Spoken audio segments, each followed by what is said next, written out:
Coffee in Bangalore is more than just a drink. It's a social market, a silent yet powerful language of taste.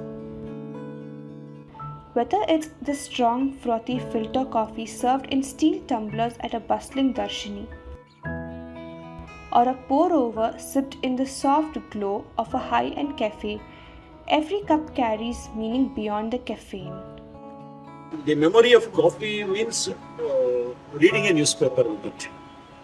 I can never have a good cup of coffee without a newspaper, and a newspaper without coffee.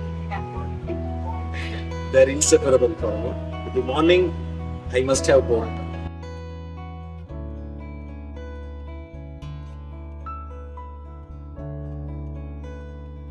But what defines good taste?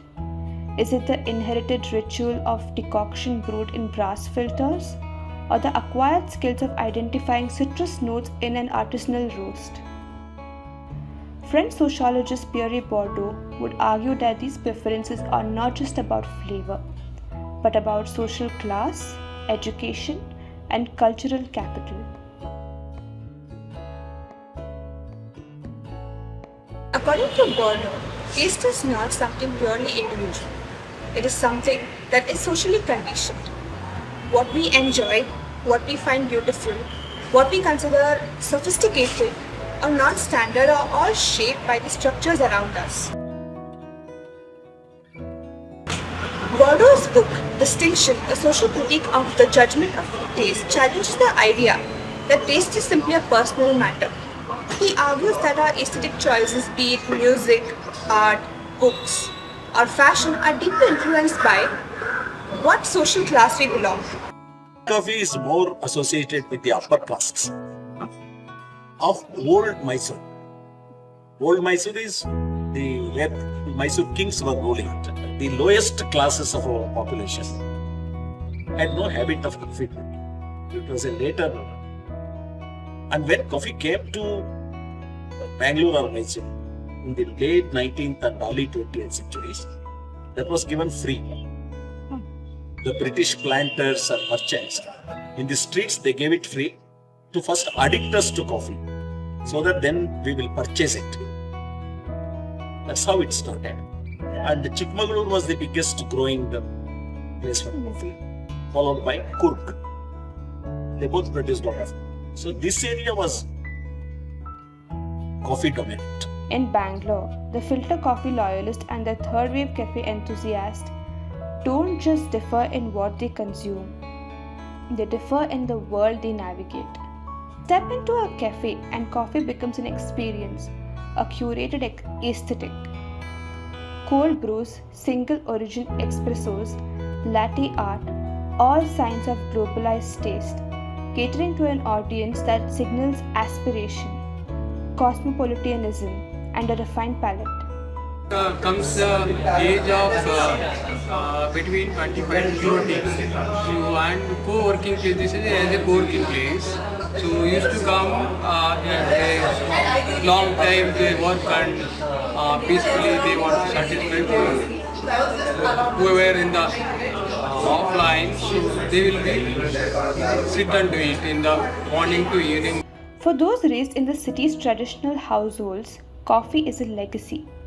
It's a careful measurement of chicory blended coffee powder, the slow drip of decoction in brass filters, the warmth of a tumbler held between both hands. It is a taste shaped by generational practice and unspoken knowledge that doesn't need validation. Actually, my memory of sipping coffee in Bangalore dates back to 1960s, late 60s. When coffee was only 10 paisa per cup. When I was doing my graduation, at the time it was 50 paisa.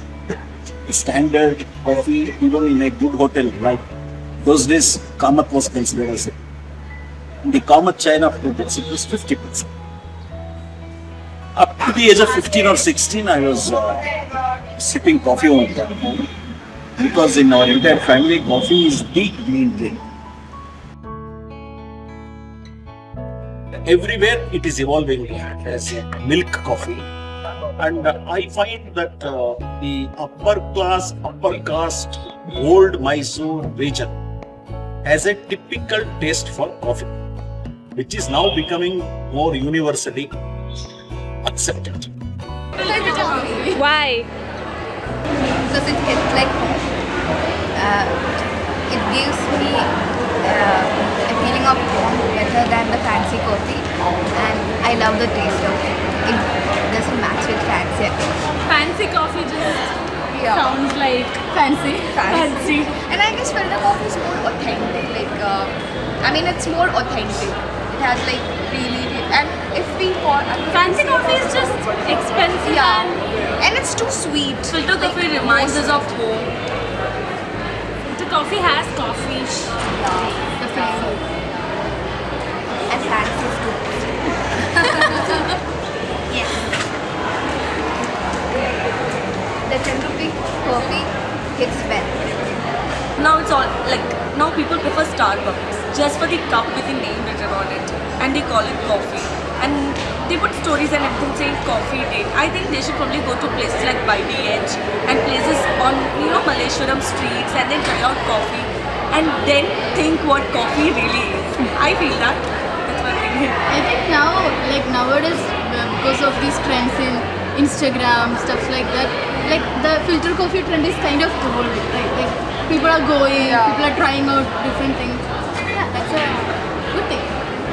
I guess I feel more. I feel the authenticness. I feel like drinking coffee is also about conversations. When we were young, we used to just drink coffee. I used to drink coffee because my mother used to make black coffee in the morning, and I would just drink it. But now it's more of coffee is connected to conversations. Because you can sit in a group, you can have coffee, you can have conversations. It just continues.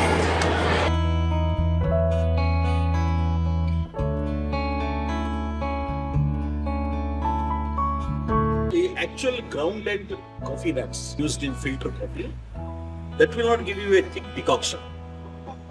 So what you need is a blend with chicory. That's another plant. Bourdieu's theory helps us see this shift not just as a change in preference, but as a transformation in the way social class and cultural capital operate. The question is no longer what we think, but how we drink, where we drink, and what that says about us. Habitus is the individual framework that shapes our thoughts, our beliefs, and our preferences. It is something that we grow up with. It is something that we unconsciously or subconsciously choose. For example, if someone is brought up in a traditional household that values filter coffee and drinks filter coffee every day, they will associate it with things like warmth, comfort, hope, rather than people who probably have a global background, who prefer the artisanal taste of the coffee, who prefer experiences. And this could be shaped by their education, their background, and their upbringing. So both differences feel personal, but it is also important to remember that these preferences are because of social conditioning. The person who reaches out for a filter coffee finds pleasure in the warmth, comfort of it. And a person who reaches out for a cortado or espresso it may be because of the fact that they may enjoy the experience. But we should also know that this is not entirely because of free choice. Their habit is formed over the years because of socialization, because of their upbringing, because of education can shape all these factors.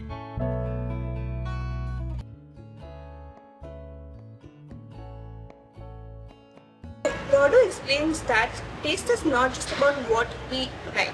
It is also about social distinction. It is a tool of social distinction basically. People unconsciously use taste to differentiate themselves from other people, signaling their class, their upbringing, their position, their cultural knowledge and sophistication. So this is why when a barista explains the notes of citrus of a dark chocolate in a pouring coffee, it's not just about flavor. They're performing cultural capital here. They're demonstrating knowledge, refinement, and distinction from others. Someone who insists on the authenticity of traditional filter coffee over an expensive brew is also making a statement about his own heritage and culture. When you change something that is authentic, they shape it in a way that it can be exposed to more people and it becomes a people-pleasing kind of thing. Like everyone should like it rather than what the purpose is actually. So I think Like everything is altered just for consumption and social media, and like everything needs to have different flavors. There is nothing that is true. The glass or the ceramic flat white cup, on the other hand, aligns with an international curated experience of coffee. One that comes with a price tag not just in rupees but in social capital. As Bangalore transforms into a global tech hub, its coffee culture is shifting too. But this isn't just a replacement of the old with new, it's a negotiation. In Bangalore, unlike Kerala, we have a culture of strong coffee. So we make a joke that strong people need strong coffee.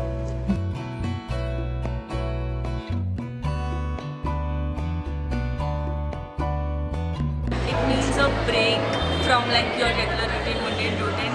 And then when you have coffee, it's like you forget everything at least for that 5 minutes until the coffee is over and you get back to your life. So that's Coffee. And I don't know, it's Bangalore bias maybe. I feel the coffee in Bangalore is the best. That's true.